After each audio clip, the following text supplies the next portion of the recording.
The ice cracked beneath Captain Marachen's boots as she stepped onto the frozen moon of Kelthara Prime. Behind her, the diplomatic shuttle hissed steam into air so cold it turned to crystals before touching ground. Ahead, a child lay motionless in the snow, scales gleaming silver-blue against white death. Mara's translator crackled. "Do not approach," commanded the voice from the obsidian tower looming above. "The ritual has begun." Fell. Barely. "She's dying," Mara said into her calm, keeping her voice level despite the fury building in her gut. "The daughter who falls is meant to fall," the voice replied. It belonged to Queen Velkara, ruler of the Keltharan Empire, whose territory stretched across 12 systems, whose war fleets could glass Earth's colonies in weeks. "You were summoned to witness our ways, human, not to interfere." Mara had spent 6 months learning Keltharan customs. She knew their social hierarchies, their honor codes, their strict adherence to tradition. She knew that humans were barely tolerated in this sector of space, that this diplomatic mission represented humanity's fragile foothold among the great powers. She also knew what she was looking at. The child couldn't be more than 7 standard years. Her scales were the color of dawn breaking over ice, marked with patterns that designated her as hatched from Queen Velkara's own clutch, royal blood, and they'd left her here to freeze. "Captain Chen," her own lieutenant's voice tight with warning. "Our orders are observation only." Mara's hand moved to her thermal pack. "Standard issue. Could raise a human's core temperature by 15 degrees in minutes. Might work on Keltharan biology. Might not. The daughter who falls must prove her strength or die with dignity," Queen Velkara continued. The translator couldn't hide the edge in her voice now. "This is our way. This is our law. You agreed to respect our sovereignty." The child's eyes opened. They were silver, like starlight on metal, and they found Mara's face across 30 meters of killing cold. No plea in them. No fear. Just awareness. Recognition that someone stood there, watching her die. Mara had a daughter once. Before the war with the Centauri, before the settlement on Kepler. 442B turned to ash. "Captain." Her lieutenant again. "The diplomatic protocols?" "Our words on a screen," Mara finished. She took a step forward. The thermal pack felt heavy in her palm. "Human." Queen Velkara's voice dropped to a register that Mara's bones interpreted as threat. "You stand at the edge of an abyss. Your species is barely known to us. Barely tolerated. You have no fleets that could survive our response. No allies who would intervene. Walk away now and the alliance continues. Take one more step and I will consider it an act of war." Not because of the threat. Because she needed to think. Earth needed this alliance. The Keltharan Empire controlled the shipping lanes that made human expansion possible. Their technology was centuries ahead. Their patience with the upstart species from Sol was already wearing thin. One human captain's conscience against the survival of billions. The child's breathing slowed. Frost was forming on her scales. "The ritual tests strength of will," Queen Velkara explained. And there was something in her voice now that the translator rendered as pain masked by stone. "Those who survive become warriors, leaders. Those who fall were never meant to rise." "She's a child," Mara said. "She is Keltharan. She is 7. She is the 16th of my clutch." The Queen's voice cracked like breaking ice. 15 others have passed this test. This one will join them, or she will rest in honored death. Mara watched the child's silver eyes track her movement. Watched those eyes start to glaze. She'd been a soldier for 23 years. She'd made impossible choices before. She'd left people behind to save missions. She'd sacrificed squads to save battalions. She'd learned to live with the weight of necessary evil. This was different. This wasn't war. This wasn't tactics. This was a child dying slowly while her mother watched from a warm tower and called it tradition. Mara made her choice. She walked forward. "Captain Chen, I am ordering you to stand down." Her lieutenant's voice rose for the first time. "That's a direct magic pull and agitating." Mara pulled her comm unit off and dropped it in the snow. "Human!"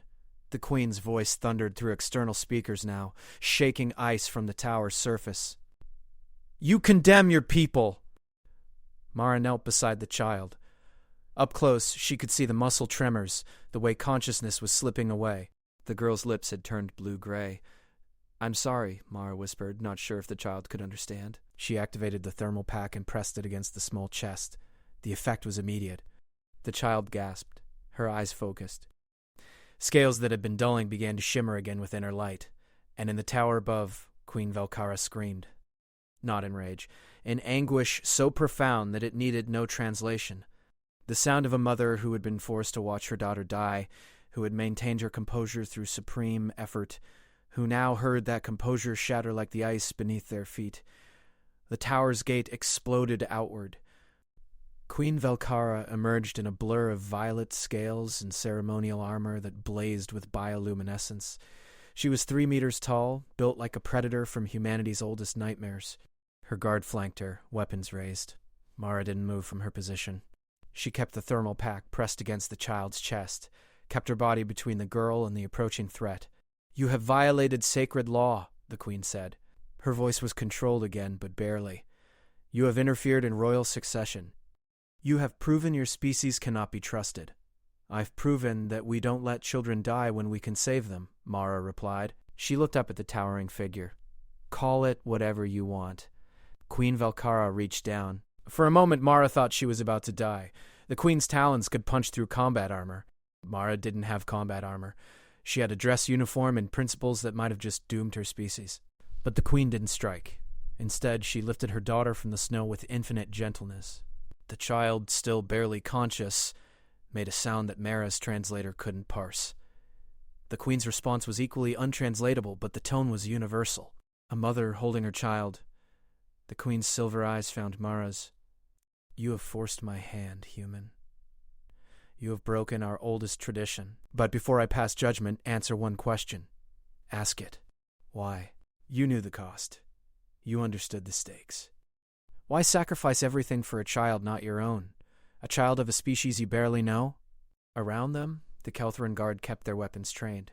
Her own security team was probably having a collective heart attack back at the shuttle. "Because that's what humans do," she said simply.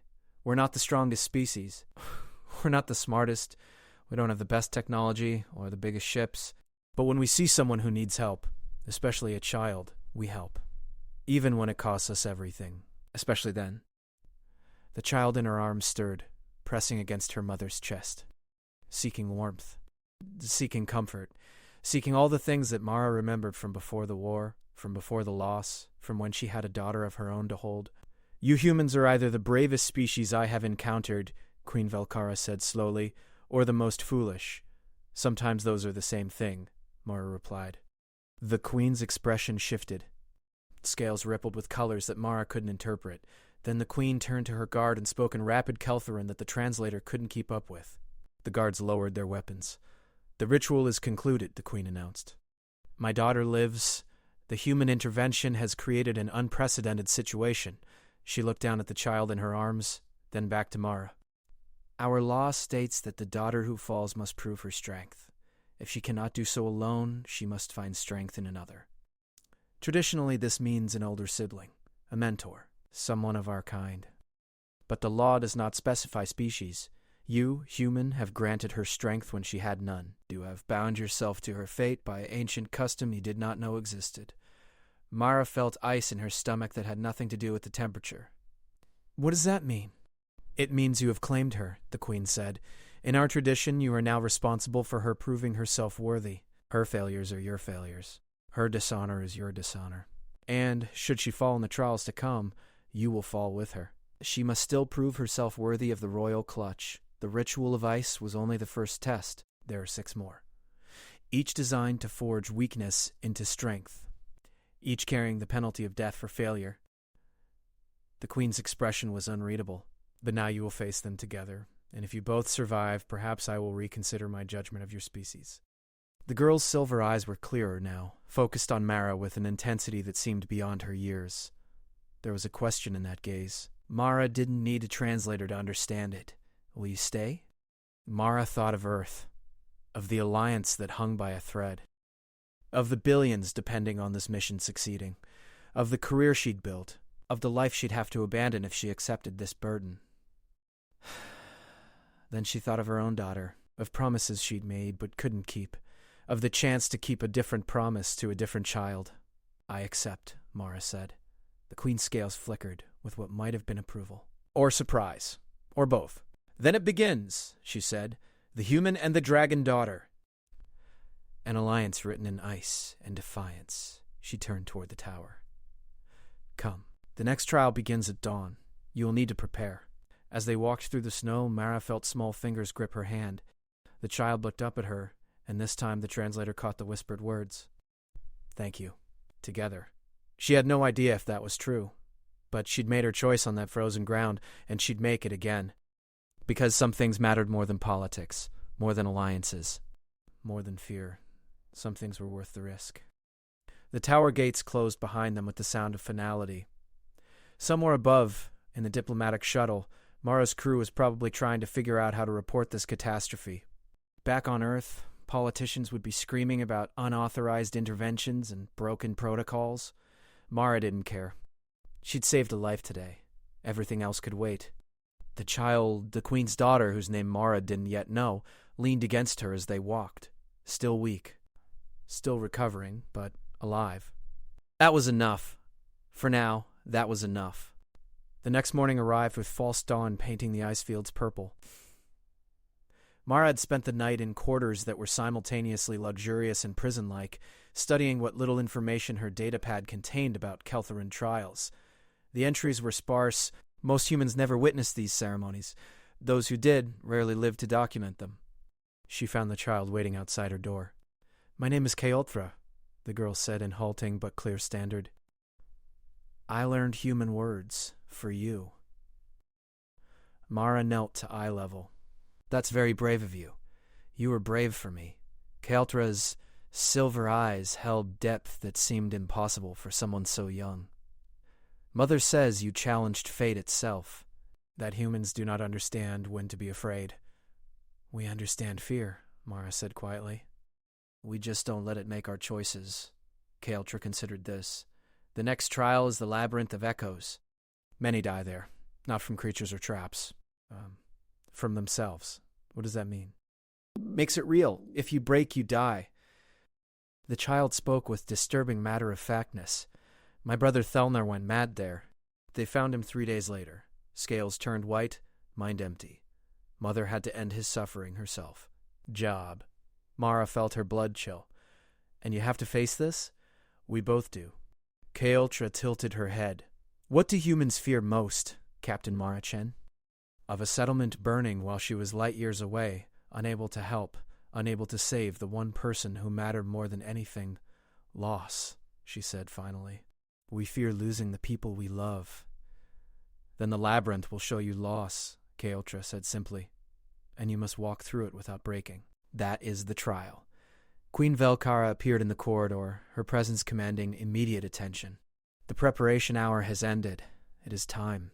They walked through the tower's depths, descending spiral staircases that seemed carved from single pieces of black stone. Bioluminescent moss provided the only light, casting everything in shades of blue and green. Other members of the royal court watched from alcoves and balconies, silent, judging. My people believe that strength is forged through suffering, the queen said as they walked. That only by facing our deepest fears can we transcend them. Humans, I am told, try to avoid suffering. To make life comfortable. Safe.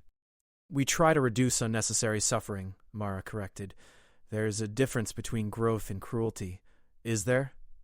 The queen's tail swept behind her, scales clicking against stone. My daughter must lead fleets one day, command armies. Make choices that cost millions of lives. How can she do this if she cannot first conquer her own mind? There are other ways to build strength, Mara argued. Teaching, training, experience gained through mentorship instead of trauma. Soft methods for a soft species.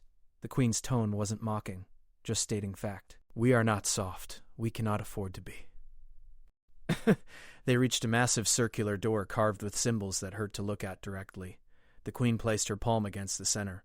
The symbols blazed with light and the door ground open. Beyond was darkness absolute. The labyrinth will separate you, the queen explained. Each must face their trial alone. But remember, you are bound now. If one fails, both fail. If one breaks, both die. This is the weight of the bond you created, human. Keolthra looked up at Mara. The girl was trembling slightly, but her voice stayed steady. I am glad you are with me. We've got this, Mara said with more confidence than she felt. They stepped through together. The darkness swallowed them whole. Mara's next breath drew an air that tasted of ash and burning polymers. When she opened her eyes, she was no longer in the labyrinth. She was on Kepler 442b in the settlement. During the attack. No, she whispered. Not real. It's not real. But it felt real. The heat was real. The screams were real. She ran through streets she'd memorized from reports, from nightmares, from the guilt that never stopped gnawing. People fled past her, their faces melting in the plasma fire. She knew what she was running toward, knew what she would find, her daughter's school. The building was an inferno, already collapsing. And somewhere inside, Mara hit the entrance at full speed. The door was sealed, melted shut. She pulled her sidearm and shot the lock. Useless. He threw her shoulder against it, again. Again. Her shoulder separated with a wet pop of agony. She kept hitting it. Mommy! Small, terrified. Alive. I'm coming! Mara screamed. Hold on, baby, I'm coming. She found a piece of rebar in the rubble, jammed it into the gap. Pride with strength born from desperation. The metal bent. She got another piece, pried harder. The building groaned. Started to fall. Mommy, please. Mara wedged herself into the gap and pushed with everything she had. The door moved. An inch, 2 inches. Enough to squeeze through. The interior was hell made real. Flames everywhere, smoke that turned breathing into drowning. She couldn't see, couldn't think. Just moved toward that voice, that precious voice, the only thing that mattered in all the universe. She found her daughter in a classroom.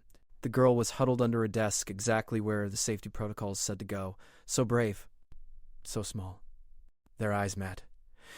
Mommy, you came. Always. Mara reached out. The ceiling fell. Mara watched her daughter disappear under tons of burning debris. Watched those trusting eyes widen in shock and pain and betrayal.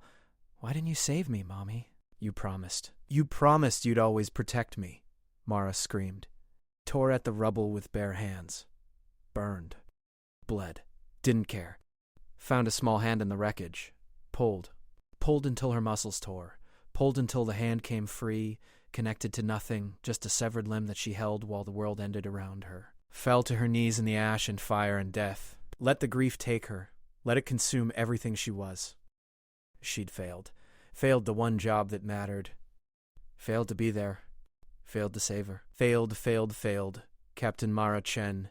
The voice cut through the horror. Small, steady, speaking standard with a Caltheran accent. This is not real. I am in the labyrinth. You are in the labyrinth. We are both afraid. But we are not alone. Mara's mind grasped at the words like a drowning woman grabbing a rope.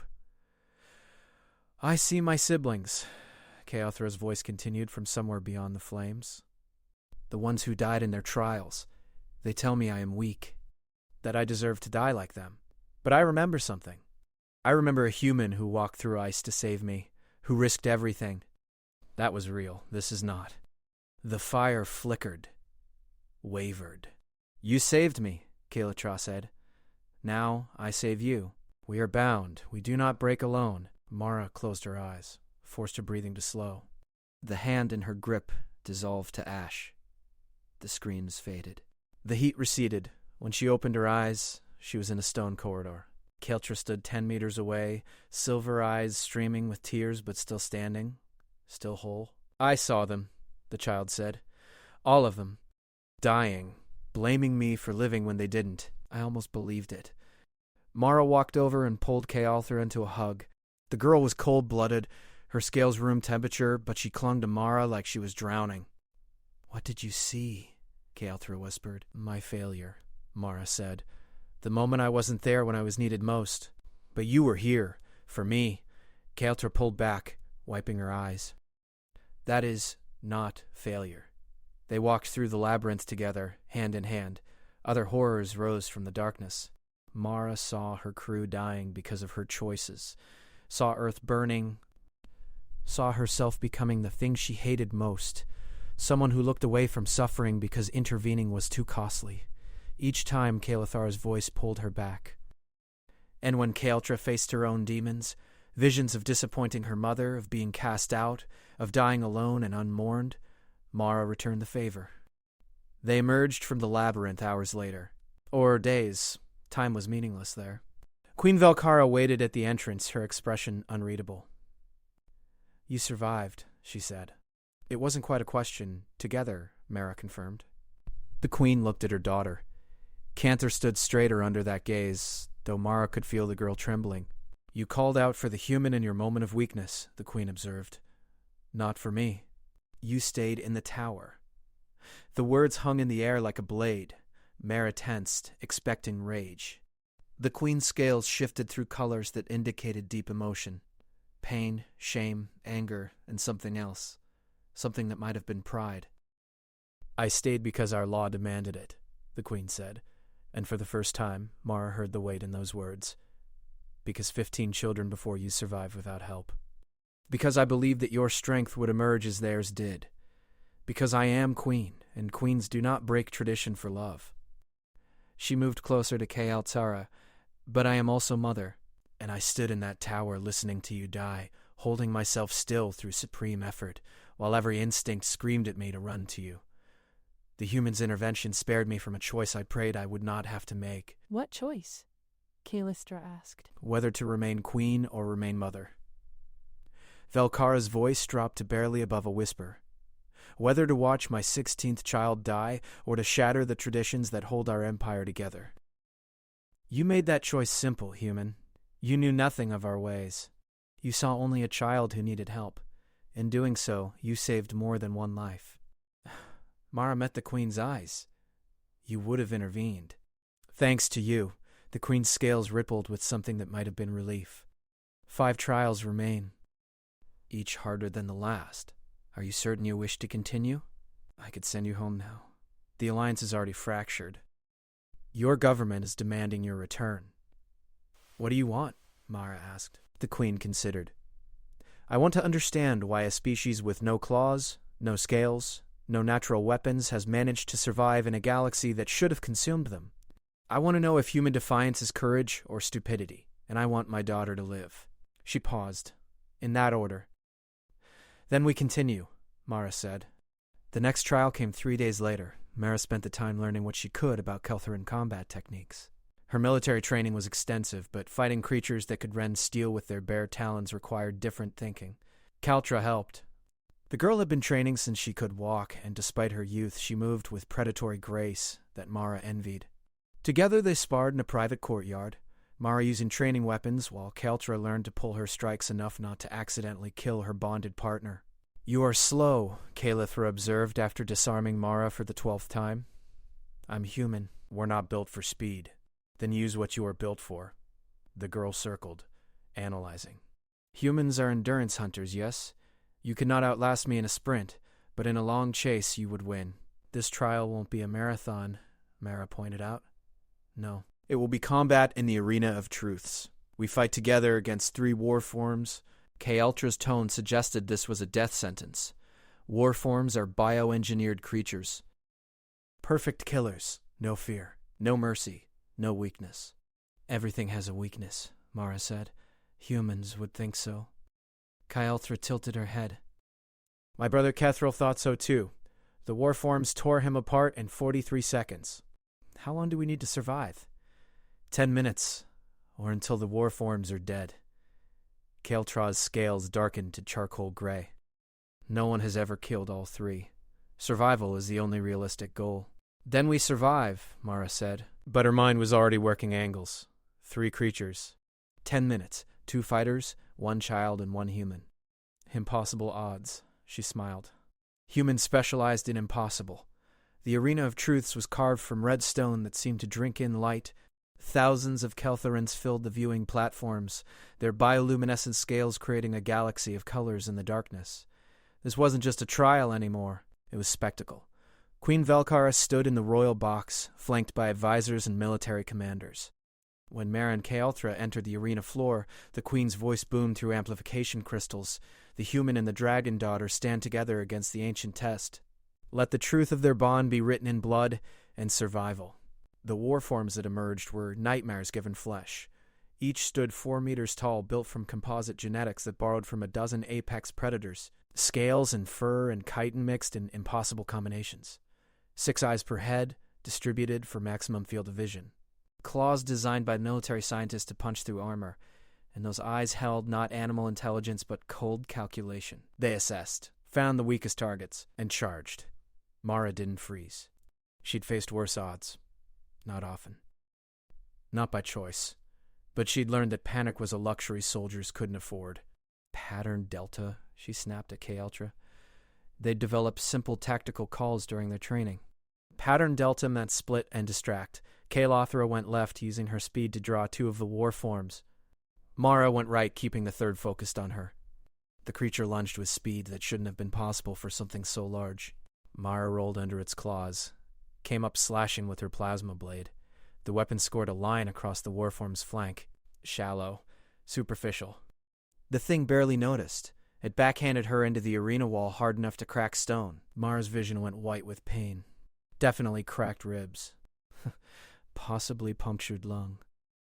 She tasted blood. The warform closed for the kill. Mara triggered the flashbang on her belt.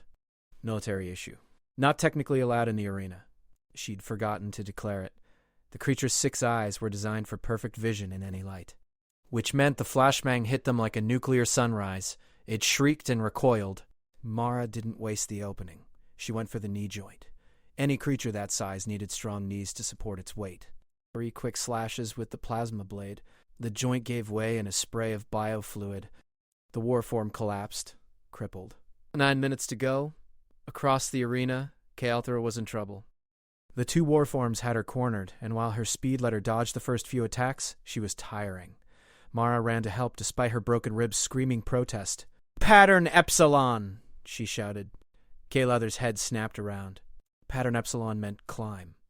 The girl launched herself at the nearest warform, using its own body as a ladder. Her claws found purchase in its scales. She climbed to its head and drove her talons into the cluster of eyes. The warform thrashed, threw her off. But Kael'thra had bought Mara time to engage the second one.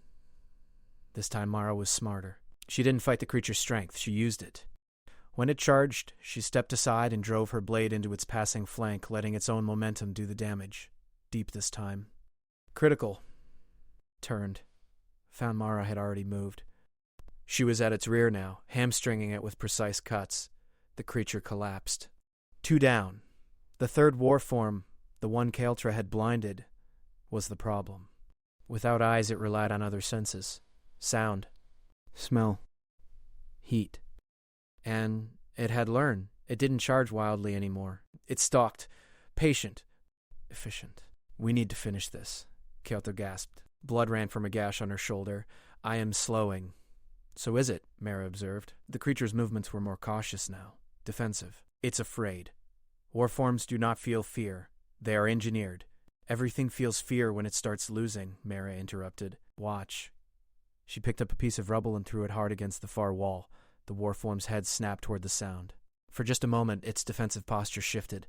Mara charged from its blind spot. Kae'thra, understanding, came from the opposite direction. The warform couldn't track them both. It chose to face Mara, the bigger threat, the mistake. Kael'thra's claws punched through its neck from behind. Mara's blade found its heart from the front. They met in the middle. The warform fell, dead before it hit the ground. Silence filled the arena.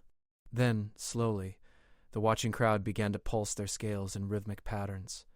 The Kelthrin equivalent of applause. It built to a roar of color and light. Queen Velkara stood. The trial is complete. The bond is proven true. Mara and Kael'thra collapsed together in exhaustion, keeping each other upright. Medical teams rushed onto the arena floor, but Mara waved them toward Kael'thra first. "I am well," the girl protested. "You took more damage? You're the princess. I'm the bodyguard." Mara smiled through the pain. "That's how this works." "That is not how bonds work," Kael'thra said seriously. "We protect each other. Always." She looked at her daughter, bloodied, exhausted, but alive and victorious. Something shifted in her expression. "You fought well," she said. "Both of you. We survived well." Mara corrected. "There's a difference." "Yes," the queen agreed, "and perhaps that difference is what I needed to see." She turned to address her guards. Bring the human captain proper medical attention. She has earned it. As medics worked on Mara's ribs, the queen crouched beside Kael'thra. Not your servant, not your tool. She is my partner, Kael'thra confirmed. And my friend. Friendship between royalty and outsiders, even more so. Then perhaps we should be less rare, Kael'thra replied. The queen's scales rippled with colors Mara couldn't interpret. But when she looked at Mara, there was something new in her eyes. Not quite trust. Not yet. But recognition. 3 trials remain, she said. Rest now. Tomorrow you face the trial of silence, where speech is death and understanding is survival.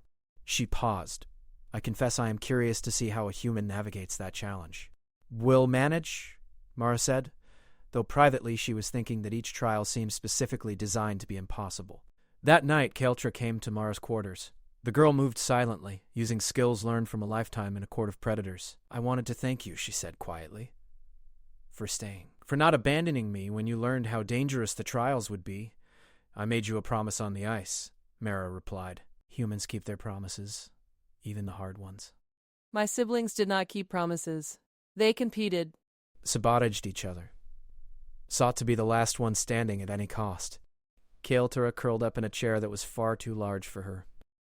The strong survive alone. That's one way, Mara said. Not the only way. Mother believes it is the only way to rule. That compassion is weakness. That a queen who shows mercy will be destroyed by those who do not. The child looked old beyond her years in that moment.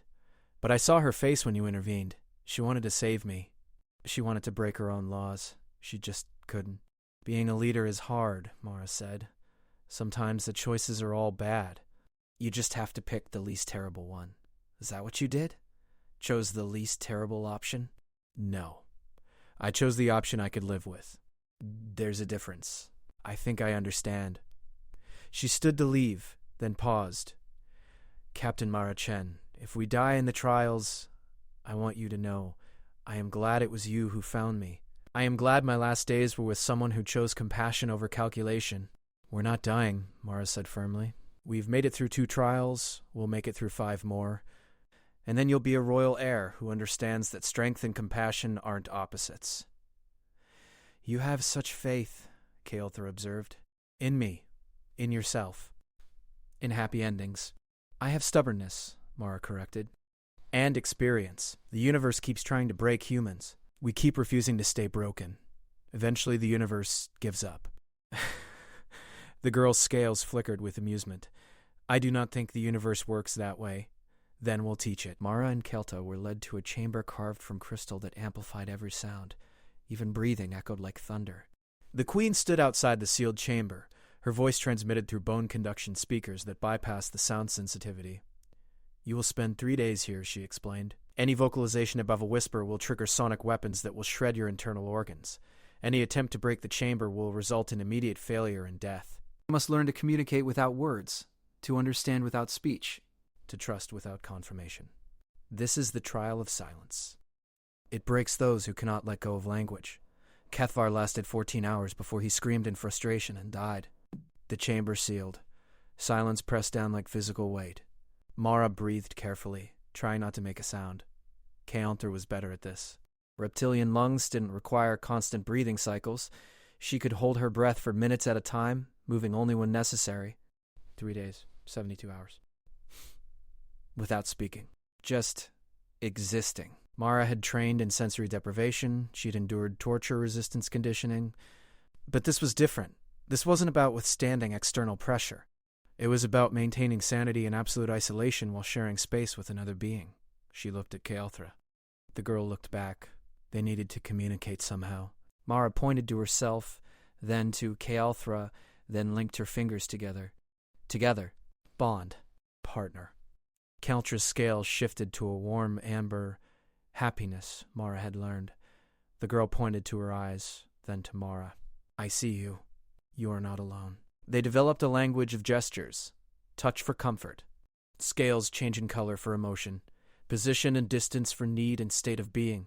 It was crude. Imperfect. But it worked. The first day was hardest. Every instinct screamed to speak, to confirm, to verify. Mara's mind played tricks. What if Kael'thra was angry? What if she was in pain but too proud to show it? What if the silence was driving her mad, and Mara couldn't see it? But every time doubt crept in, Kael'thra would catch her eye, would shift her scales to show that she was well, would reach out and squeeze Mara's hand in reassurance. The second day brought a kind of peace. Without words to clutter communication, everything became clearer. Mara noticed things she'd missed before. The way Kael'thra's breathing changed when she was anxious, the way her tail curled when she was thinking, the subtle shifts in posture that indicated discomfort or contentment. Kael'thra seemed to be learning the same about Mara. When Mara's injured ribs caused pain spikes, Kael'thra would move closer, offering her cool scales as a kind of relief. When Mara's anxiety about the trial manifested in tension, Kael'thra would simply be present, reminding her that they were in this together. The third day was almost meditative. They moved in sync now, anticipating each other's needs. When Kael'thra needed to rest, Mara kept watch. When Mara needed to move to keep her injured body from stiffening, Kael'thra moved with her, matching her pace. They communicated complex ideas without words, plans for future trials, memories of past victories, hope for outcomes neither could guarantee. The bond between them deepened beyond anything language could have created. When the chamber finally opened, the queen stood waiting. 3 days complete. The silence has been honored. You have passed. Mara's voice was rusty from disuse. It wasn't as hard as I thought it would be. That is because you had nothing to say that needed words, the queen observed. You and my daughter have achieved something rare, true understanding. Most bonded pairs fail this trial because they cannot trust without constant verbal affirmation. You simply trusted. Mara taught me that trust is shown, not spoken. Perhaps, the queen said. Or perhaps you taught each other. She looked at Mara with new assessment. 2 trials remain, the trial of will and the trial of ascension. Both are traditionally fatal. Both require sacrifices I am not certain you are prepared to make. We'll cross that bridge when we come to it, Mara said. You may not have that luxury. The final trial is not something you can stumble through. It will demand everything from you. Everything you are. Everything you could be. And it will not care about your bond or your compassion or your human stubbornness. The queen's voice dropped to something almost gentle. I am giving you a chance to walk away. Return to your people. The alliance can be salvaged.